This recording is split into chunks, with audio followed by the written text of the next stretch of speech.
It is not a coincidence that we found the world green. Green is life. Both man and animal depend on it. In the wild, if you are not flying, you could be swimming. We love it in the clean waters. In Southern Africa lies a land born green. Its flag flies proudly with the Zimbabwean bird commonly known as the fish eagle imprinted on it. Beneath the waters is an abundance of marine life. Across the land, both large and small walk the terrains.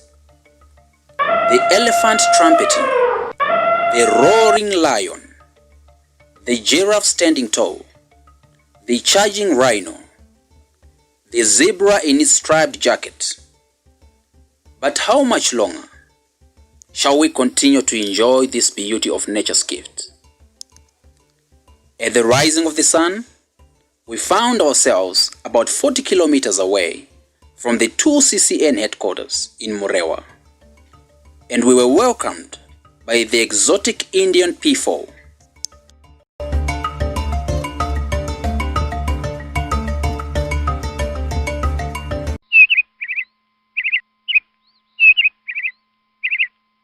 Straight away, we took off on our game drive. Yeah, we're now leaving on our tour. We're going to see the wildlife, and I hope you're going to enjoy it. Me, myself, I can't wait to see those wildlife. Africa is full of diversified animals, and today we're going to just show you a few of them. In a couple of weeks we'll show you some more new wildlife. Today I'm proud that Haig is with me, and I know Haig is gonna have a good time.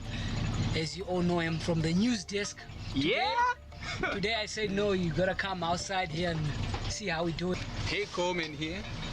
So we're on the tour. Right now we've just got in the truck and we're on the drive as we move around to see the animals.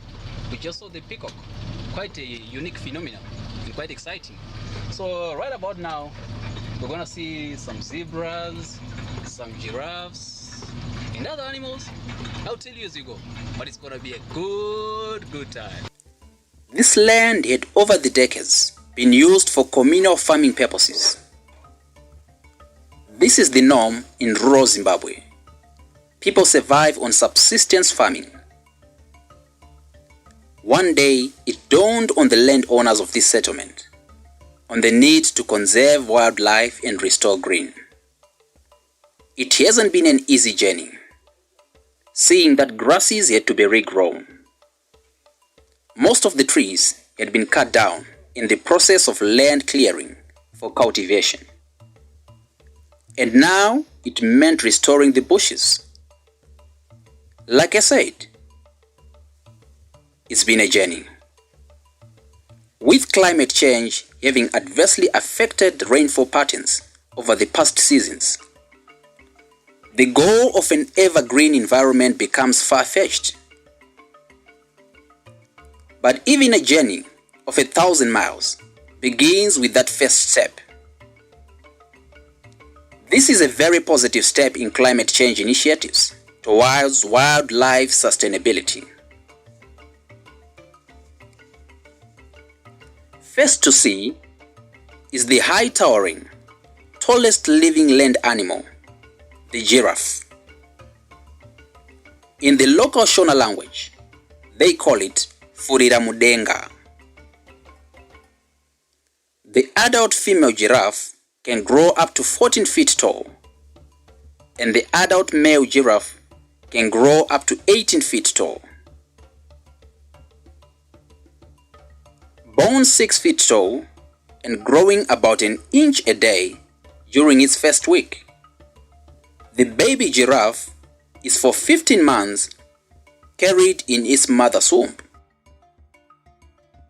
The giraffes here are yet to give us a baby, but we look forward a green and game nut baby shower in the park. The giraffe consumes about 60 kilograms of food a day. Game nuts always come in handy in complementing that diet. However, it is an expensive way to sustain the animals on game nuts. So the size of the head has had to be reduced. The height of the giraffe, however, gives it an advantage. It has the privilege of reaching leaves and buds that are unreachable by all other animals. The height also allows the giraffe to see predators from a long distance. In this location, however, the chances of a predator pouncing on them is low due to their absence. Naturally, because of its height, sleeping while lying down exposes them to predators. Therefore, the giraffe is able to sleep even while standing. Yes, giraffes can survive on 5 to 30 minutes a day's sleep. The giraffe also desires a balanced diet. Grass levels being critically low makes it challenging for the giraffe to enjoy a bite of it. From the tall creature, the giraffe also desires a balanced diet. Grass levels being critically low makes it challenging for the giraffe to enjoy a bite of it.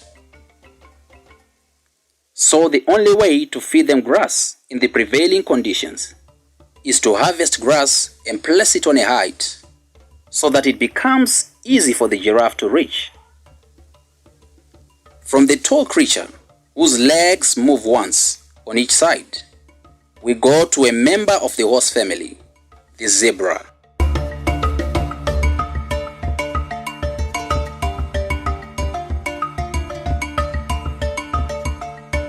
Known as Mbizi in the local Shona language, many have confused the zebra to be white with black stripes. But zebras are actually black. Its stripes or pattern formations of black and white are unique to each zebra, just as the fingerprints of the human family are unique to each individual. These are not only stripes, but have a camouflage effect against other color-blind predators.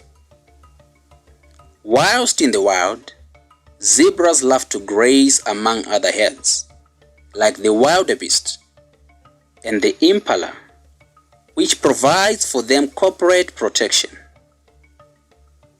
The zebra has a lifespan that stretches from 10 to 15 years, depending on the environment of its survival. Like humans, zebras carry their pregnancy for 9 months.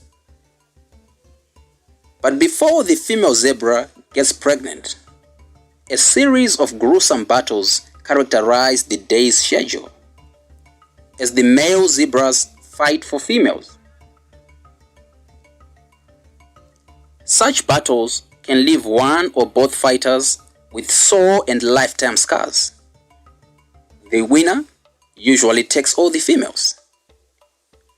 At the time of labor, the female zebra separates herself from the herd and gives birth in private.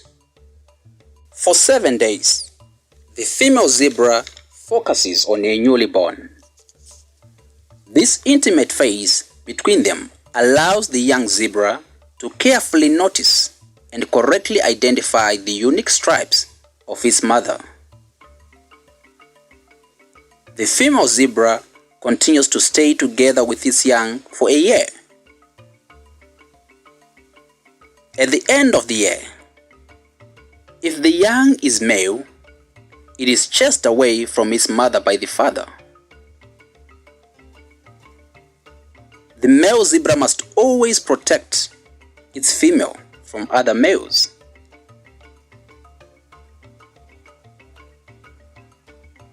If the young is a female, it is chased away by the mother, so that the young zebra does not compete with its mother for the male zebra. Otherwise, zebras are friendly in nature. Now to the animal considered by some as the clown of the wild, the wildebeest.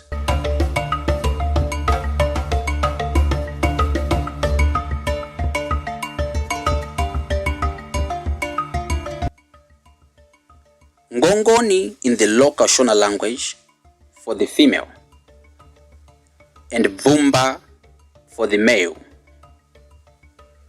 By looking at the size of the horns, one can easily differentiate between the male and female wildebeest. The horns of the male are much larger than those of the female. It is the nature of the female wildebeest to be always protective of its territory, not wanting any males close to its females.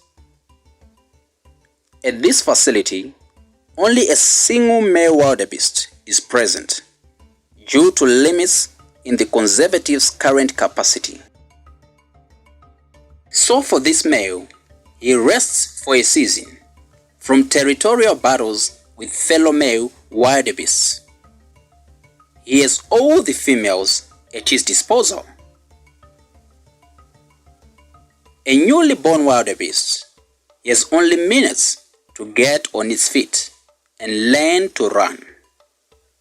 Within 5 minutes, it can stand, and in 15 minutes, it can run as fast as its mother. In the wild, survival is tough, as predators are on the lookout for a wildebeest snake. At an environment of this nature, their population can be grown and their species preserved. Wildebeest survives on grass, and even the dry grass and the hard grass also are a great delicacy. Game nuts also come in handy for the wildebeest diet.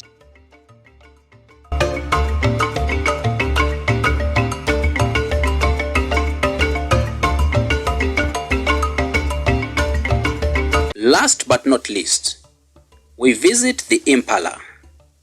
The locals call it mara, weighing between 40 to 75 kgs for the male adult and 30 to 50 kgs for the female adult.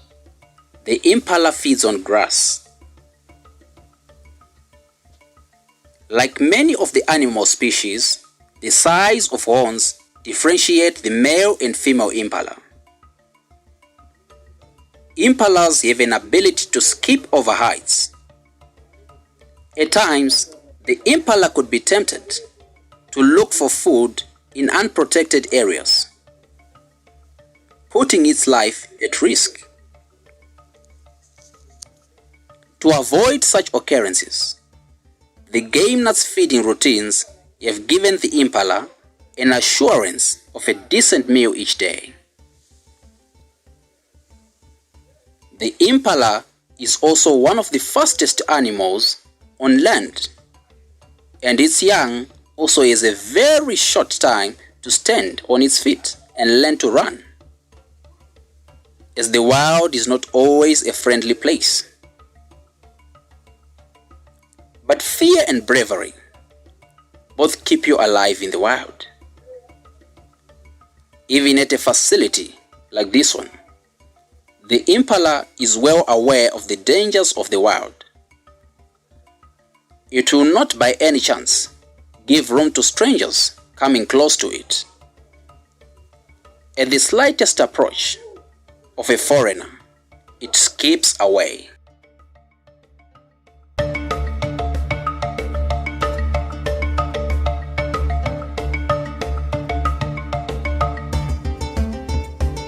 With the expectation by the locals that the rains would this season give a downpour to their land, even the animals are expectant of the same, in spite of the great uncertainties caused by climate change.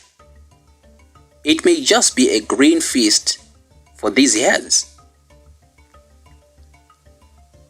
With more resources, however, more and more herds can be conserved. There are also many other places where like initiatives can be implemented in supporting of wildlife conservation and promoting green environments. These have already been identified, and we have earmarked them. We leave this place, lessons learned, and in anticipation for more of such initiatives in Murewa and its surrounding areas.